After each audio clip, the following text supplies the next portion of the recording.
record the end for ahas. So we will get rolling. Good morning, John Mashney. All right, well, welcome. July 27th. We're excited to have Joe Caruso here to present. Just want to cover a couple house rules here. I'm Coach Bob, your host and founder of the Visionary Forum, and we'll be rolling out some exciting things with the forum. There's been a lot of people who've raised their hands to help us to grow this, so we're going to be sharing that. Andy, so Ann, but I call her Andy, is the person who's running the behind the scenes. If you need anything regarding forum, absolutely reach out to her. Vicky's on as well, and she's my assistant, as well as helping with customer service for all the members. And then just to remind everyone, we have our summit coming up September 11th through 13th. We've got, I think, 6 spots left. We're very excited for that. And then for today, Tony Vitale is with us, and then Dustin Bennett. I don't know if Dustin's on with us. He was recommended from Rufus. So welcome, test drivers. And so what we talk about as far as mute or unmute, mute during Joe's presentation, but then unmute during Q&A unless you have a lot of stuff going on, so we don't deal with, oh, you're muted. And then we are, as I mentioned, recording Joe's presentation, and then we come back from the mini forum. When we go to our breakouts, we'll have 4 or 5 people in each breakout. One person who's been here before and run it, help us to facilitate, but share your purpose, cause, or passion. And then if you have any kind of an issue, again, use this group. And an issue is not necessarily a bad thing. It could be an opportunity, but be vulnerable, go deep. Everything here is confidential in the breakouts. So, use the rest of the group. So again, we'll do the spotlight presentation, breakout, and then ahas. All right, next one, Andy. All right, so we've got Joe Caruso. So how we find people to present, it's someone that has touched and really supported either me or any of you. So if you know anyone that has got, is a thought leader, has a true presentation that they are a thought leader on, so like someone like Joe, he does this for a living. So we really want to get people who know their stuff and someone who we can say, hey, this person really has touched my life. And Joe, I've known for over 20 years. I met him through EO. He helped my wife and I through a few actually business and life thought processes. And then Joe was one of our great presenters out in Columbus.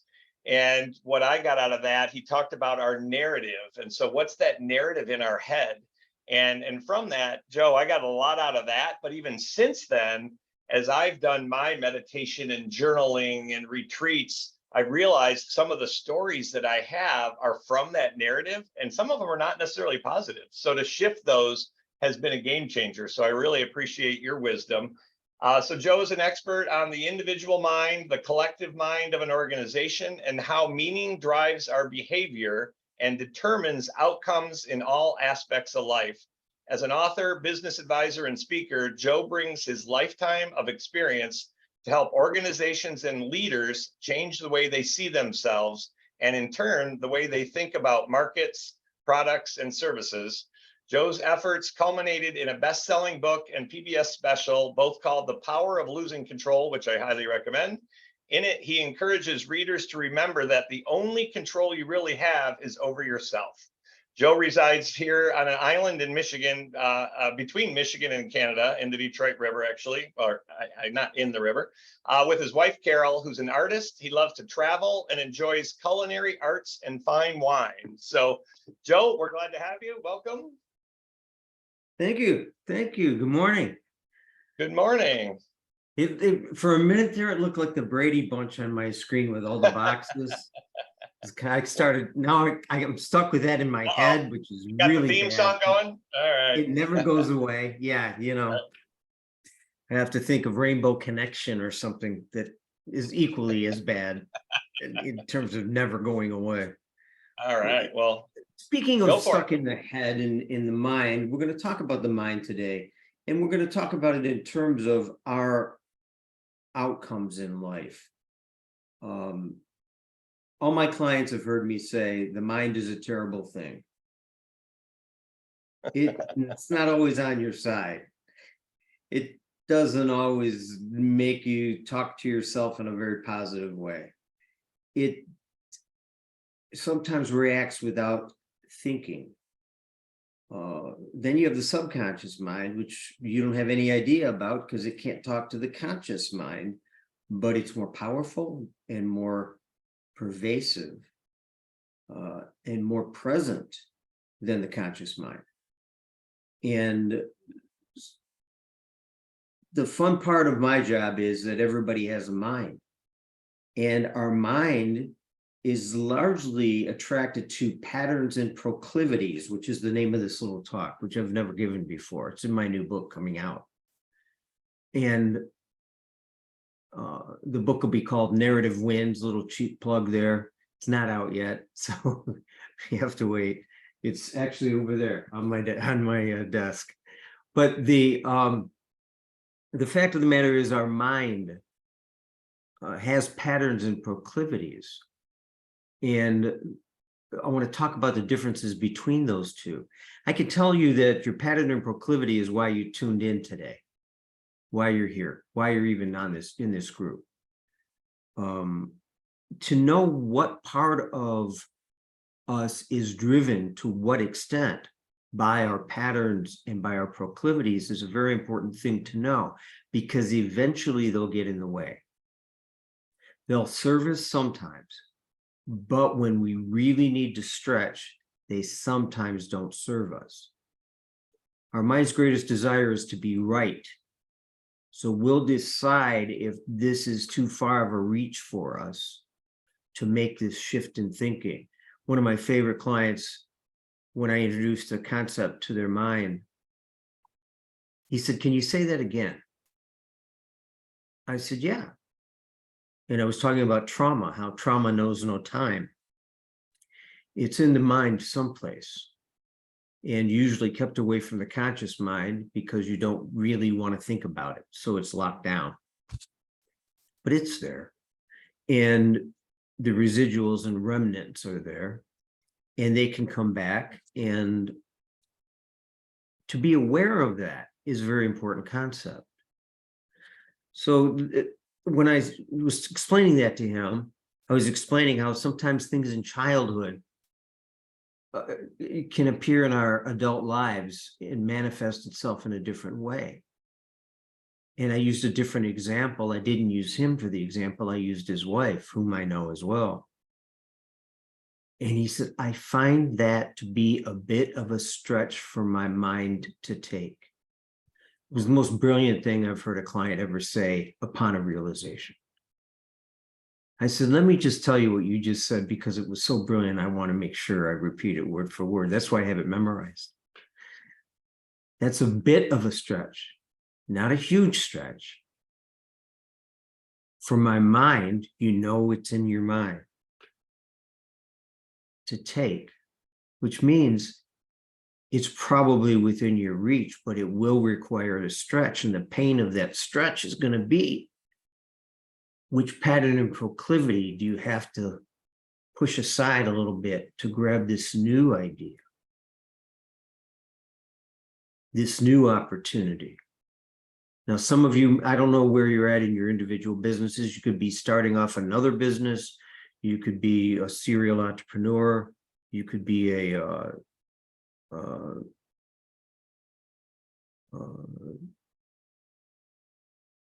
breaking away from a big business into a smaller business. There's all kinds of different things. And I'd love to hear, I'm going to stay through this whole program to hear all the ahas and thinking and so on. And I'll participate. I never say no to Coach Bob, as many don't. And so I want to get into these patterns and proclivities and talk about the mind. To understand how our mind works is everything, because everything comes from your mind. Well, what about the outer world? What about circumstances? Well, circumstances happen without the world's not in our control. It's an out of control world. The only thing we can control is ourselves. Everything else out of control. So, Kelly, you have an ice cream place, or at least one that I'm aware of. Can you control whether or not the people that work at your ice cream place show up? No. No. And a lot of my restaurateur friends are experiencing this in a very painful way right now. People just aren't showing up. You can't control that, but we can have them be part of a narrative, our narrative about our business and who they are in our business that elevates them and their self-perception enough that they want to show up. It's the choice they make. It feeds something in their proclivity, in their narrative. So in order to best understand that, today we're going to focus on your individual minds. Okay, and there's only a few of us, and I'm going to go really high tech here. Excuse me, I'm going to get a little water. This water comes from the Fiji Mountains, Yeah. they say. So we'll talk about mountains today, not because of the water. That's just a coincidence. So this is the top of a mountain. Can we see that somewhat clearly? Yes. Okay, and we can see that the snow is starting to melt. Can you see that? Yep. And those lines that you can see coming down the mountain, they're vertical lines. Those are called rivulets. Now, what is a rivulet? A rivulet, when this mountain has no snow on it, you'll be able to see lines in the face of the rock on the mountain. You'll see the little ditches that this snow is following. See, water seeks its own level. So it's going to find these little places. Time and water wore down the rock. And so when it melts now, the water goes to the rivulet, which continues to break down the rock. So the rivulets get deeper and deeper. Does that make sense to you? Yep. And so when the snow melts, it's going to go down the rivulet. That's kind of the way it is. There's another example. We could see some rivulets down there on the lower right side very clearly. Thanks for posting that. I appreciate it. And so as an idea comes to our mind, we need to understand it. We need to understand that we feed the pattern. We create the definition of what it means. Competition, good or bad. We get to decide. Ice cream store across the street, and Kelly, I'm just sticking with you right now because I know what you do. Good or bad? Great, as long as we're better. Or we can create a narrative that make people want to be loyal to our ice cream stand. They don't have a chance. We'll take the repeat customer. It's less expensive than finding a new one. And we'll build on that clientele.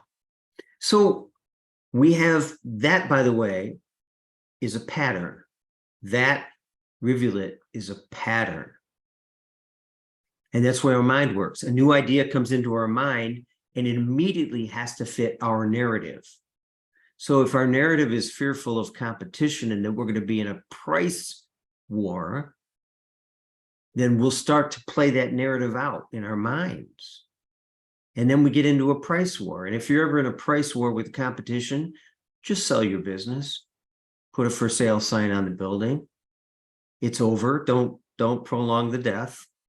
It's a race to the bottom. It's like having a contest of who can lean out the window the farthest. Whoever wins loses. It's a Pyrrhic victory for those of you who like ancient history. A victory not worth winning, not worth the loss. And if we don't know our patterns and watch for when our patterns don't serve us, then they will meet us in our business. They will become the enemy. It's the Achilles heel. Especially if you're an entrepreneur, a CEO, and a visionary, which all of you are by what Coach Bob has told me. Because everybody tries to get into your head that works for you to think about how you think about things. And that becomes an overarching context in their mind. How does John think about it? How does Tony think about it? How does Chaz think about it? And then they start to use that as a foundational context for how they think about it.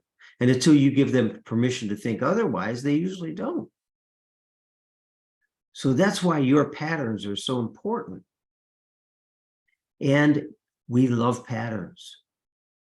So the pattern is a pattern. The proclivity is that we love the pattern. A proclivity is what we have a tendency to like to do. So we're drawn to do what we like to do the way we like to do it.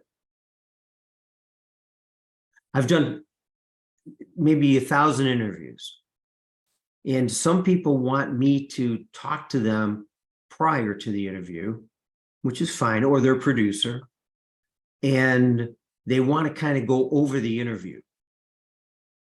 And others adamantly say, no, no, no, no, save it. I want it spontaneous. And the first time I hear this, it's going to be from you on screen live. Well, those are their proclivities based on whatever they've experienced about the fact that that works for them. And if their proclivity is to have the best product, then that's their context. That's what they'll go for, even if it's uncomfortable. So the proclivity is a very strong pull. Well, I like to know what's going on. I like to have all the details. Okay, well, that's important. But if you've only got 2 or 3 people and you're trying to get all the details, you can still get your arm around it, but you can't grow your business that way. You can't have 20 or 30 or 100 people that way. I know businesses, I've helped them triple, quadruple their businesses. Up to $1 billion quickly. And I looked at the leadership team with each of them and I said, can you do your job exactly the way you do it right now if the business is twice as big?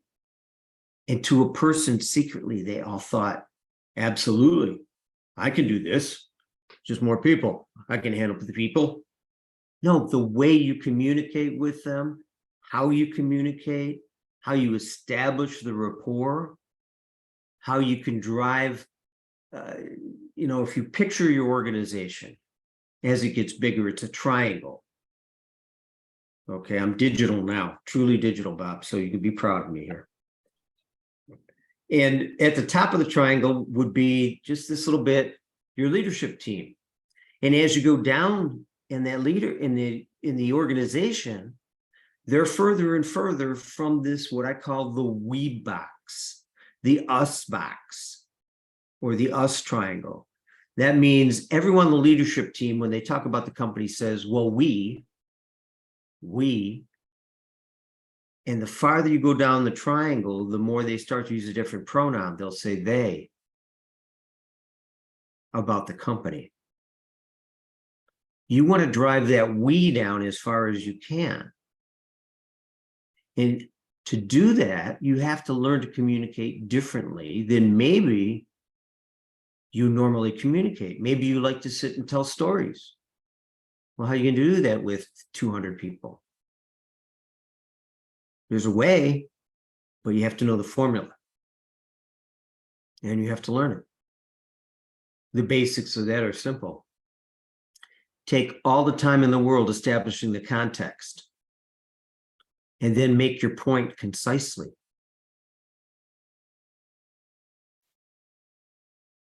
The context here is you own and run the business. It's in your mind. You think it can be great. You've got customers that love you, therefore everyone should love you. Great.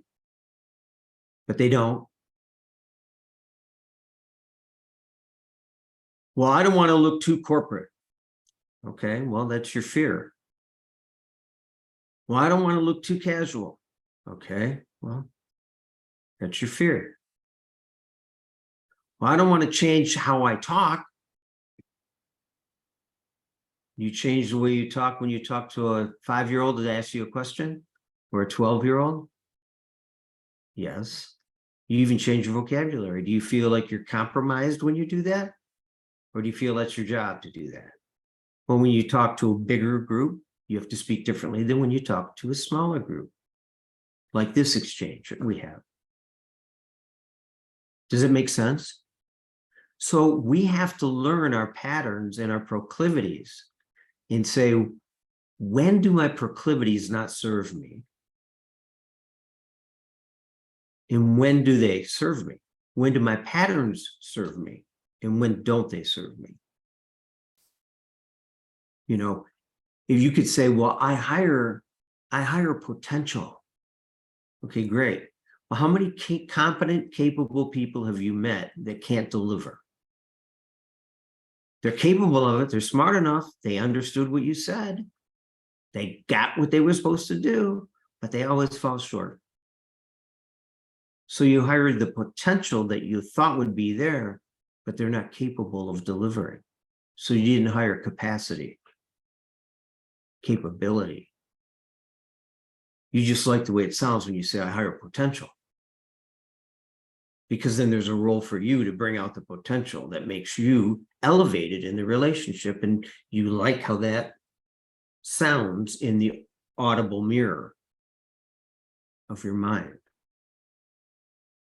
Does that make sense? So what we have to do is learn how to run the business we have and how to help other people grow it. As I tell almost all new entrepreneurs, you're not going to make yourself rich. Other people are going to make you rich. Your job is to help them want to and enjoy the process and participate in the success in some way. And then they go behave however they want to behave based on their patterns and proclivities.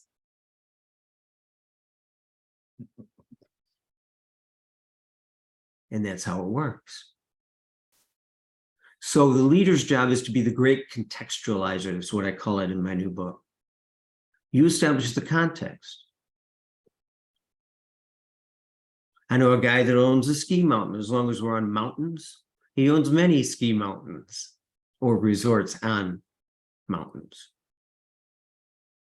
And sometimes when one of his top people, say the chief of operations, the chief operations officer, the COO, just goes to observe, and he sees the person that's helping people get on the ski lift be cold and dismissive or be on his phone.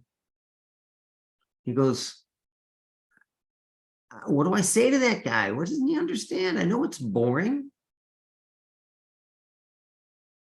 I said, well, explain that some people save up their money to go skiing and they only get to go once a year. And they're excited. And they get to see him and they're going to get on a ski lift. And that's going to take them to the top of the mountain. And they're going to have that exhilarating experience that they paid for. And he is the human that represents that to them because they're going to see him all day, every time they get on it. And say, never forget you're talking to people. Now, see how I established the context? That was longer. Then I made the point, which was concise. These are people.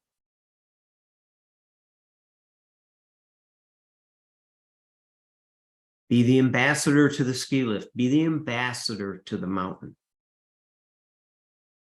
So, Hold it for Joe, context. Joe, Sure. I have a quick question. That just So threw me off. Oh, wait. I was there, I was clicking. No, I thank you because I didn't know what I was going to say next.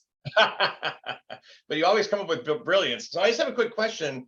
I feel like myself as a visionary and a lot of others that we're selling. And so what I love what you're saying is to spend time on the context and then simply and concisely get to the point. That's a great shift.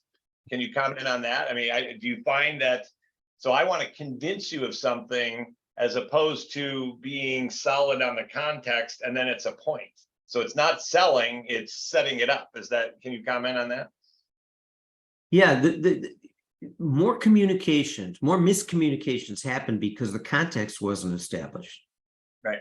The context is where people understand what it is we're talking about. It's the general that determines the specific. You know, as I wrote in my last book, if I say the word bitch, am I talking about a female dog or a woman who is mean or a great jazz musician? Man, that guy's a bitch. If there's no context, it's just a swear word. So you have to establish the context.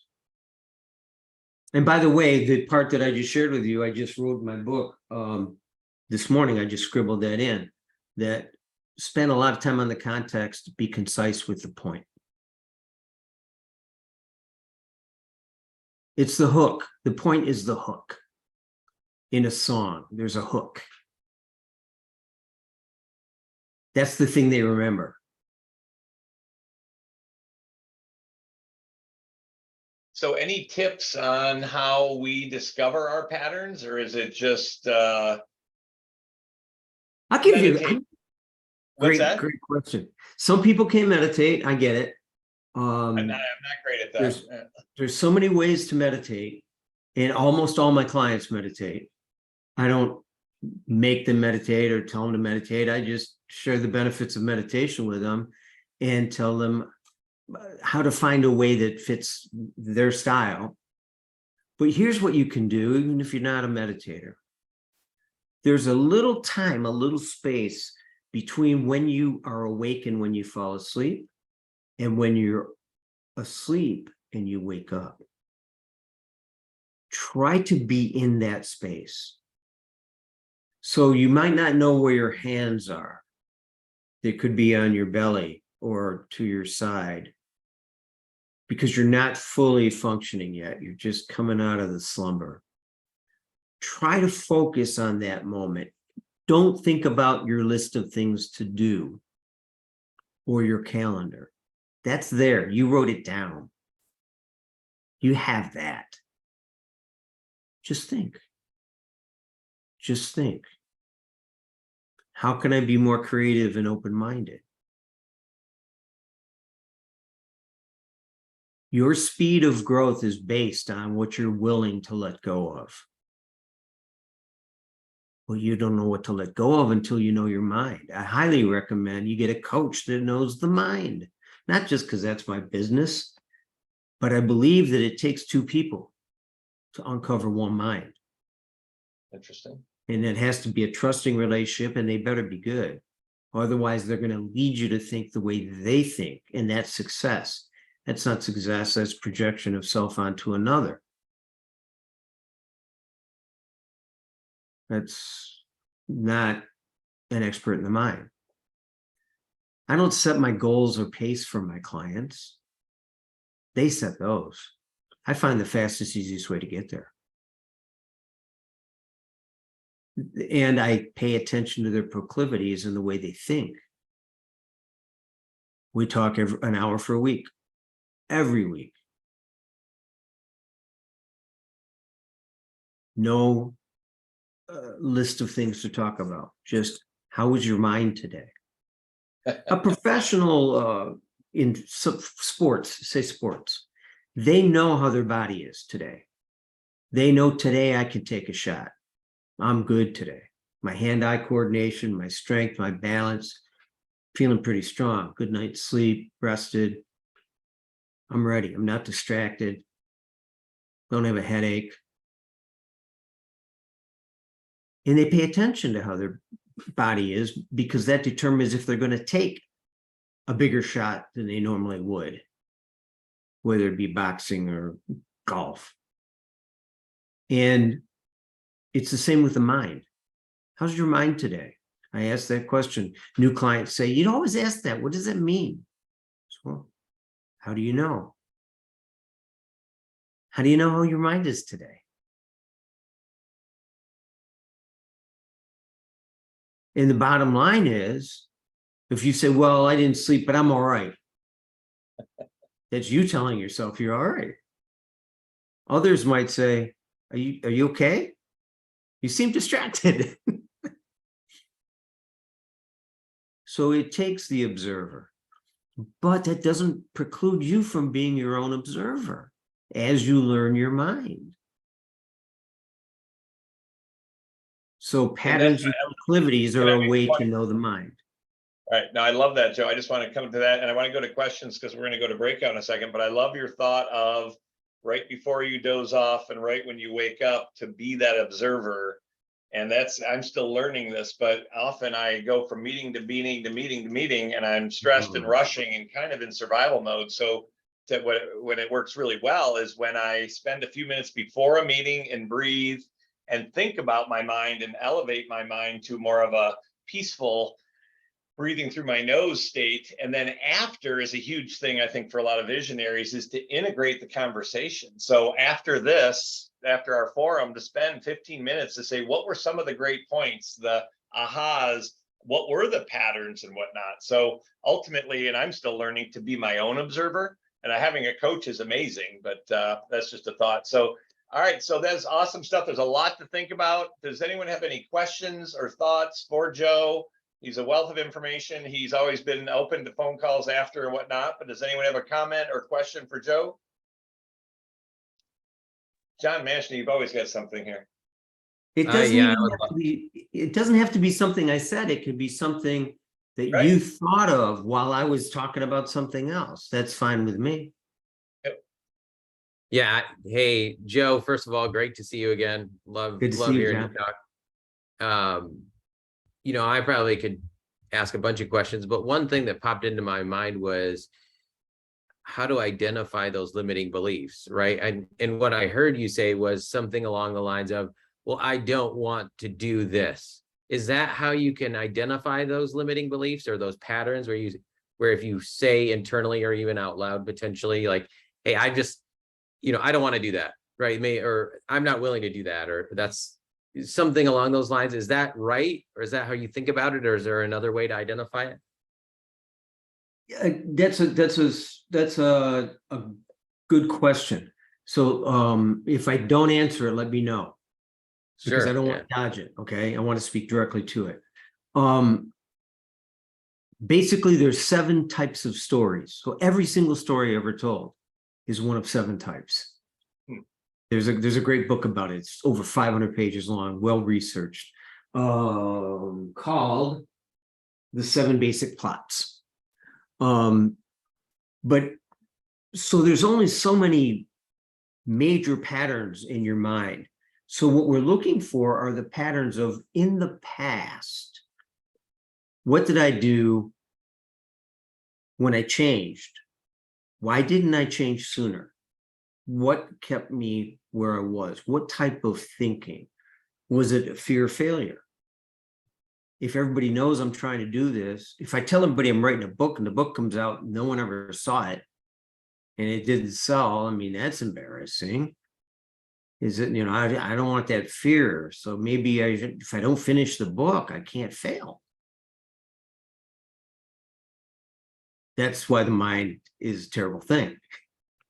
It's not always on your side.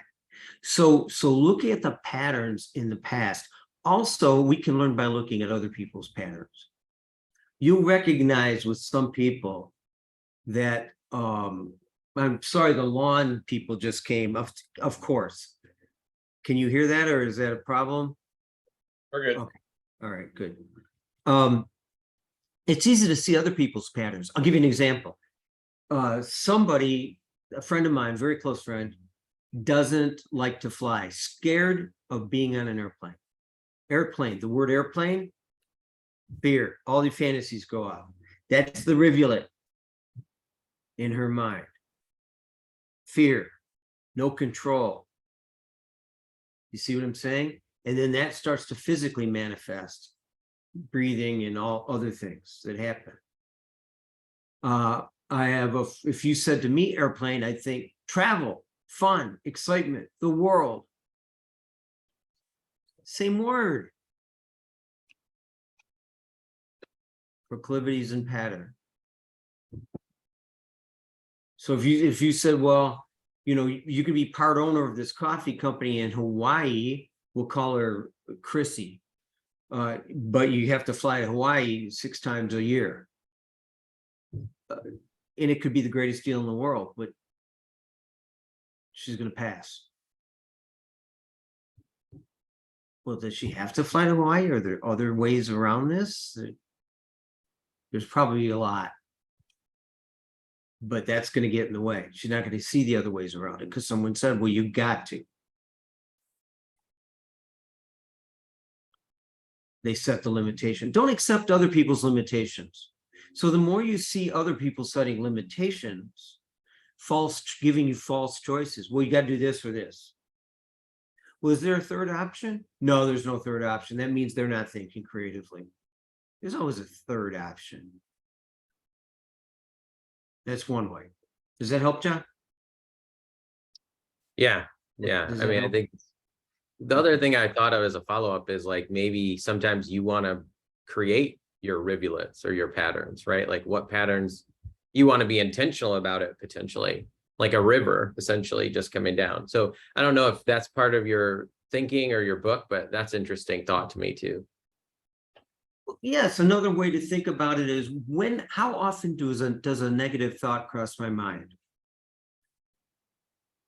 Like what can be positive? My father said, this person is so nice that if the devil himself showed up in the room, she would say, he looks good in red. I thought that's brilliant. So if we consider, oh, this is going to be hard, well, how can you make it easy? Or how can you make it fun? The most fun part of hitting a tennis ball back and forth, if you're not playing for a score, you're just hitting it, are the hardest parts where you had to just try to get to the ball and you barely got it back over the net. That's the hardest part, but that was the most fun part. So how do we make it fun and compelling? What's the part of the job you hate the most? And Joe, don't you, and then I know you're around a lot of entrepreneurs and visionary, and you're visionary yourself. I think that's part of our genius as visionary, is that when we're in that higher mindset of wonder and curiosity rather than to be stuck. I mean, I think that's our genius. Wouldn't you agree? Yeah. And not be limited by others' beliefs or choices. The ability to imagine. This is with AI. The reason that AI is a bit of a problem with people, for some people, it's going to change the world. Yes, absolutely. But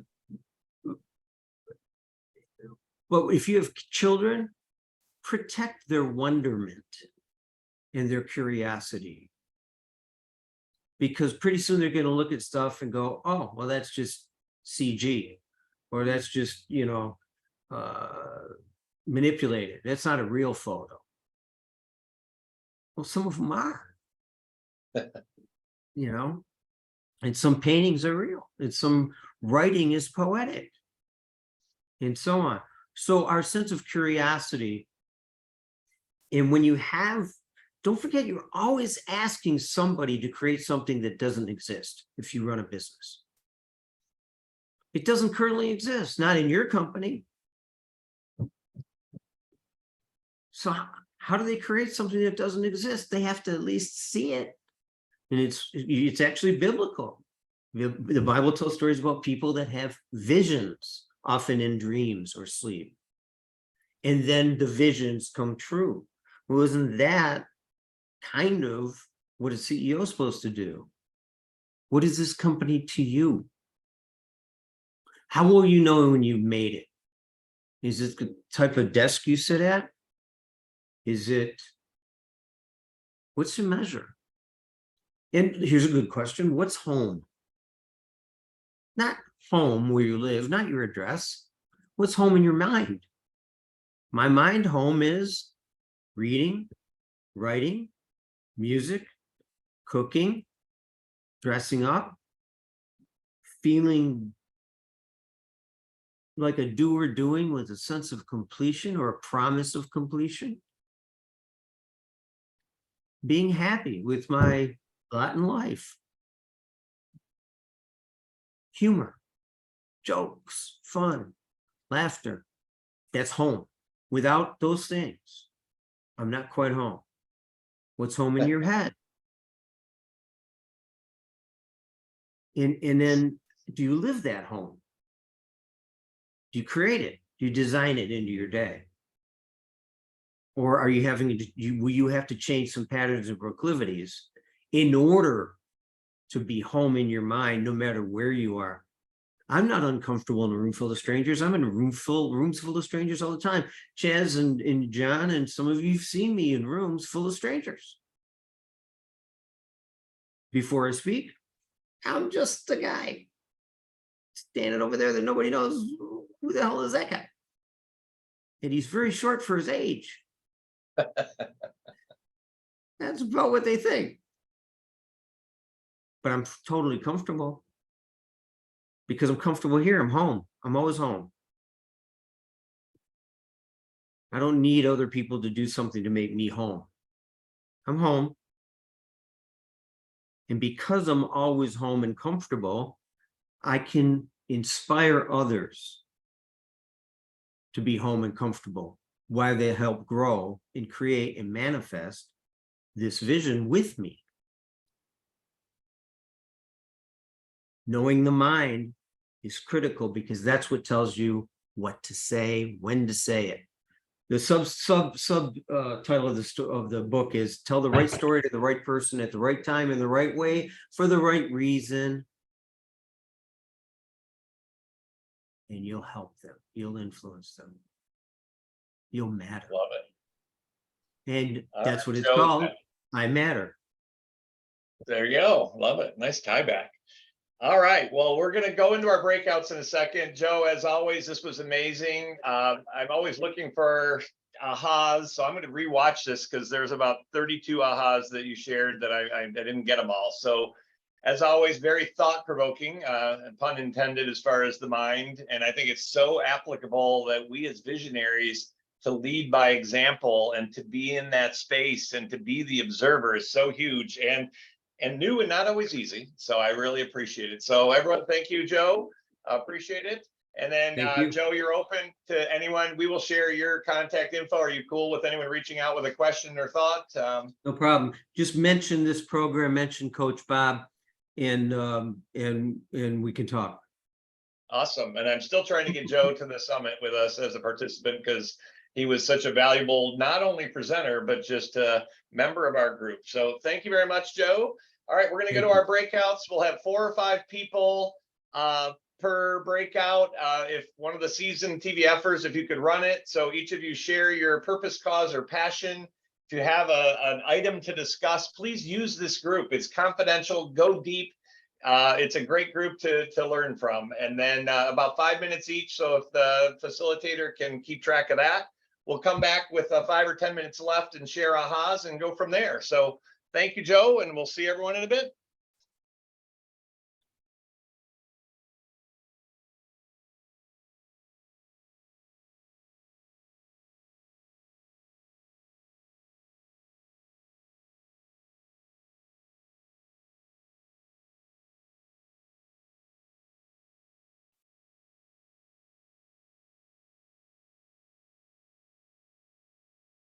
All right. Well, welcome back. And Ron, I'll follow up. You and I are talking tomorrow, so we'll finish our conversation.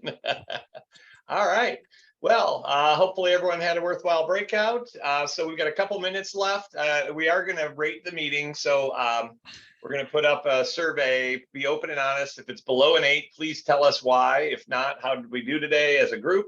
And then any ahas from Joe's great conversation or from your breakout that you can share with the group, again, so we can benefit, but also can anchor it in for yourself. I will say, Bob, I have so many ahas, it would take more time than we have left. But my favorite one is your speed of growth is based on what you are willing to let go of. I love that one. Thank you. That was awesome. Thank you for that. I've never said that before. Good. Hey, I like just the. Sorry, Hugh. Go ahead. No, go ahead. Oh no, go ahead. Chaz, then Hugh. Yep. Okay. I love the part of just when you're at the edge of waking up and just at the edge of going to sleep. And I liked how we added just before you go into a meeting, just after you go into the meeting. I think it's very similar. Okay. But right. I can picture those times of just waking up and just going to sleep, but I've never identified them as being that kind of time. So that's a huge aha, because I'm going to start taking advantage of those immediately. But I think it's too, just before you go into a meeting and just when you come out, just when you go in, you get that urge, that feeling, stress maybe a little bit. And just after, you've got a little bit of euphoria, you just completed. I think it's a similar time. And those are times to take advantage of, I think. I love it. I had a couple: be the observer, establish the context. And so to spend time on context and then concisely get to the point. Trauma knows no time. That's interesting. All right. Any other ahas for people? Yeah. Yes, Hugh. Thank you. Yep.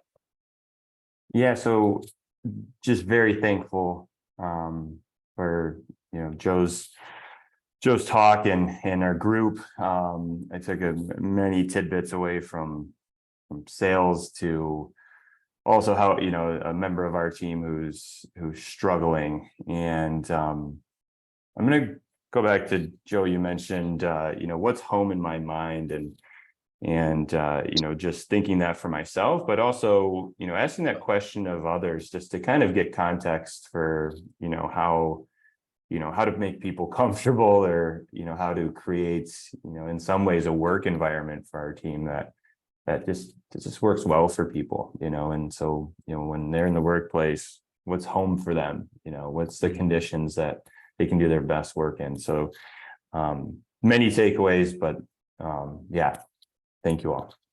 Thank you. All right, any other ahas before I conclude? Stan, I'll come up with one. First of all, Joe, good to see you again. Thanks so much for your presentation. I love this. We are drawn to do what we like to do the way we like to do it. That was powerful for me. Thank you. That was a great share. Yes, and Andy, yeah, if you can go through and listen to some of those again. I think, as Angie said, there's about 25 of them, so that's awesome. All right, so to conclude, again, thank you for everyone being here. Joe, as always, it's interesting because I often get kind of frustrated because you go slow, and yet that's what it's all about. And so it's helping me to slow down. And yet almost every word is gold. And so I really appreciate that. And I've shared this with a few people. After the summit, I did a retreat with Gino and Kurt, which I do each year. And I did something, I lost my license. And then in my head, I heard, what an idiot. And I was calling Cheryl, my wife, and I thought she was going to say, what an idiot. And she didn't. But then I realized that's part of my narrative, is in my head, because in school I wasn't smart, and I am not great at details, and so that was part of my narrative. So that was a game changer for me to shift that vocabulary to say I'm genius and I can use help on the details. It's so again, you've shared so many things with me and with all of us. I love it. And again, to kind of summarize, to me, this is the value of the group, is we are so important to our families, our communities, our business, to the world as visionaries. And when I'm caught in the weeds and I have a negative narrative, I'm actually, not helping. I'm going the wrong way, because it's amazing how much we affect people. So the opportunity to share with each other and elevate our minds and to step into our greatness as examples is an amazing opportunity. So I'm honored to share that with all of you and appreciate you. We have Jody Grundon's going to be speaking at our next one, and he is one of the first people, he says he's the first, which is awesome, to be a fractional CFO or CPA about 20 years ago. So he's like, when the pandemic hit, he's like, we've been doing this for 25 years. And he just sold his business a while ago. He's a great speaker. So he's going to be presenting next week. And then, on speakers, we really want to get true thought leaders like a Joe. And so if you know someone, or you are one, and you have a talk, or you know someone who's affected you with a talk or with a book that we can get on board, again, please share with me. We're creating a team for events and presenters. So yes, Hugh. Could I just make a plug, because we ended our conversation about marketing? Well, Joe's email newsletter, Morning Cup of Joe. I did not mention this, but Joe Harley on our team, he did not know that this was happening today, and he mentioned the Cup of Joe newsletter this morning, talking about happiness and meaning. So, That's so awesome. I just want to put a plug in for the Morning Cup of Joe. Well, thank you. I appreciate that. One of my clients wants me to do a book, and I'm like a whole calendar. So I was thinking I maybe do that, but Tell Harley I said hi too, please. And thank you for that, Hugh. And Andy will share with everyone Joe's information and a link to that. That's awesome. So thank you, everyone. We'll see you in 2 weeks. Have a great day, and we'll talk soon. Peace. Bob,